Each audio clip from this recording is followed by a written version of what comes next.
নারী ফুটবলার যারা এই কিছুদিন আগে অন্তর্বর্তী সরকারের সময়ে ফুটবল ম্যাচ বন্ধ করে দেওয়া হলো। এখন আমরা দেখছি যে নারী ক্রিকেট দল আন্তর্জাতিক অঙ্গনে এত ভালো করেছে। আমরা ঠিক একইভাবে চাই বিভিন্ন ক্রীড়াঙ্গনে বিভিন্ন ক্ষেত্রে যারা নারীরা খেলছেন তারা ভালো করবেন। আপনার কাছে কি মনে হয় যে আসলে সরকারি কি করণীয়, এবং এই যে প্রতিবন্ধকতাগুলো আগে সৃষ্টি হয়েছিল এরকম প্রতিবন্ধকতা যেন আর কেউ সৃষ্টি করতে না পারে, সেক্ষেত্রে আসলে কি করা উচিত? খেলা তো শুধুমাত্র শারীরিক উৎকর্ষের ব্যাপার না, তার সঙ্গে মানসিকতা, তার সঙ্গে বুদ্ধিমত্তা সবকিছু মিলে মিশে থাকে। ফলে আমাদের নারী ক্রিকেট টিম আজকে যে তার বিজয়ের মধ্য দিয়ে শুভ সূচনা করলো, অভিনন্দন জানাই।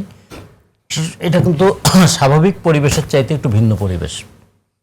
নারীদেরকে পাহাড় ঠেলে এগোতে হয়।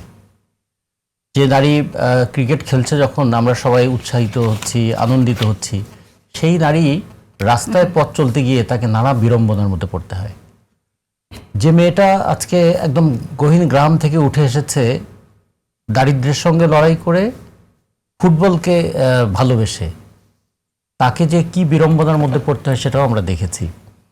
ফলে এই নারীরা কিন্তু একই সঙ্গে তিনটা শক্তির বিরুদ্ধে লড়াই করছেন। একটা নিজেদের অভাব, দারিদ্র্য; দ্বিতীয়ত হচ্ছে সামাজিক কুসংস্কার; 3 নম্বর হচ্ছে তারা লড়ছেন কিন্তু আমাদের চাইতে অনেক অ্যাডভান্টেজিয়াস পজিশনে যারা আছেন তাদের বিরুদ্ধে।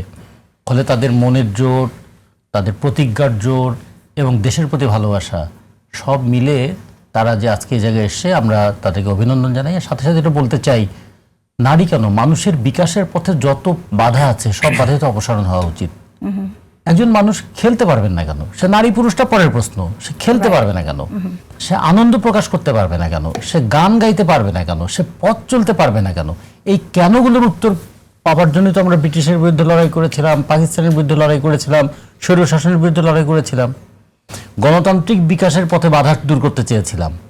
তা মানুষের কি খেলার অধিকারটা তার গণতান্ত্রিক অধিকারের মধ্যে পড়বে না? জীবন বিকাশটা কি গণতান্ত্রিক অধিকারের মধ্যে পড়বে না?